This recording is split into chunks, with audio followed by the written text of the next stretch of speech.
അഞ്ചരക്കണ്ടിയിൽ ആത്മഹത്യ ചെയ്ത കോളേജ് വിദ്യാർത്ഥി നിതിൻ രാജിന്റെ കുടുംബം മുഖ്യമന്ത്രിയെ സന്ദർശിച്ചു.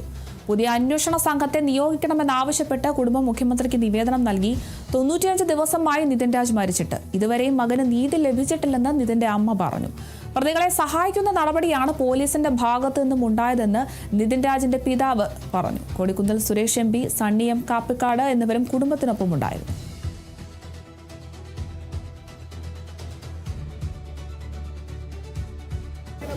എന്നെ 95 ദിവസമായി എല്ലാം പോയിട്ട് എന്റെ പൊന്നുമോനെ നീതി കിട്ടിയില്ല. കിട്ടിയേ പറ്റൂ. കിട്ടിയില്ല എന്നുണ്ടെങ്കിൽ ഞാനും അവൻ്റെ അച്ഛനും അവൻ്റെ കൂടെ പോകും. എനിക്ക് കിട്ടിയേ പറ്റുള്ളൂ. എന്റെ പൊന്നുമോനെ നീതി കിട്ടണം.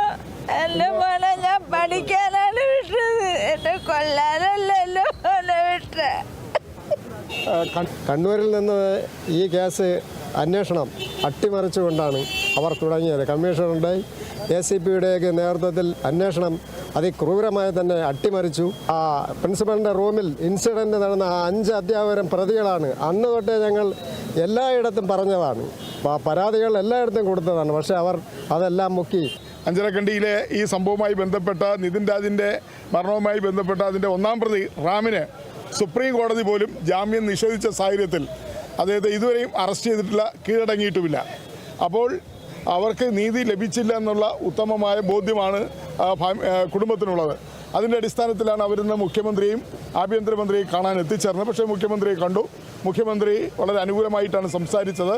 അവരുടെ നിവേദനത്തിന് പരിഹാരമുണ്ടാകും, നീതി ലഭ്യമാക്കും.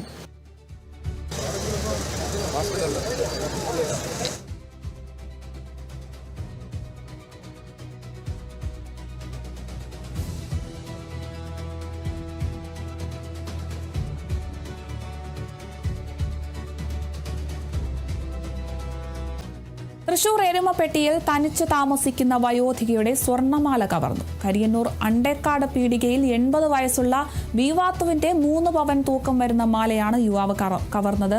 കഴിഞ്ഞ ദിവസമാണ് മോഷണം നടന്നത്. പകൽ സമയത്ത് വീട്ടിലേക്ക് കയറി ചെന്ന മോഷ്ടാവ് കട്ടിലിൽ കിടക്കുകയായിരുന്ന ബീവാത്തുവിന്റെ കഴുത്തിൽ ഞെക്കിപ്പിടിച്ച് മാല ഊരിയെടുക്കുകയായിരുന്നു. ഇതിനുശേഷം വിരലിൽ കിടന്നിരുന്ന മോതിരവും ഊരിയെടുക്കാൻ ശ്രമിച്ചു.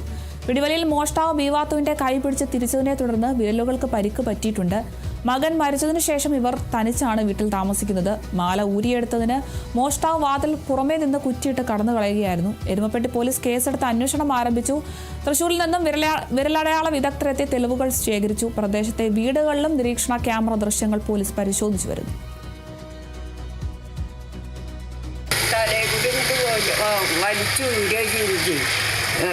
മാല പൊട്ടുന്നില്ല. അവൻ്റെ പൊള്ളച്ചാങ്കിനെ പിടിച്ചും ചെയ്തിട്ടുണ്ട്. എന്നിട്ട് അത് കയ്യിലവന് കിട്ടിവിടുമ്പോൾ അവൻ അടുത്ത വാതിൽ പിറ്റിട്ടു. എന്നിട്ട് അങ്ങോട്ട് ഓടി. എവിടേക്കാണ് ഓടിയെന്ന് വെച്ചാൽ ഞാൻ റോട്ടിൽ നോക്കുമ്പോൾ ഒരാളും ഇല്ല. പീടിയൊന്നും തുറന്നിട്ടില്ല.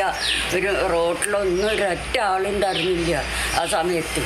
അങ്ങനെ കുറേ കഴിഞ്ഞ് നിൽക്കുമ്പോൾ ഒരു ഓട്ടോറിക്ഷ വന്നു. ആ ഓട്ടോറിക്ഷയിൽ എന്നെ പോലീസ് സ്റ്റേഷനിൽ കൊണ്ടാക്കി തന്നു.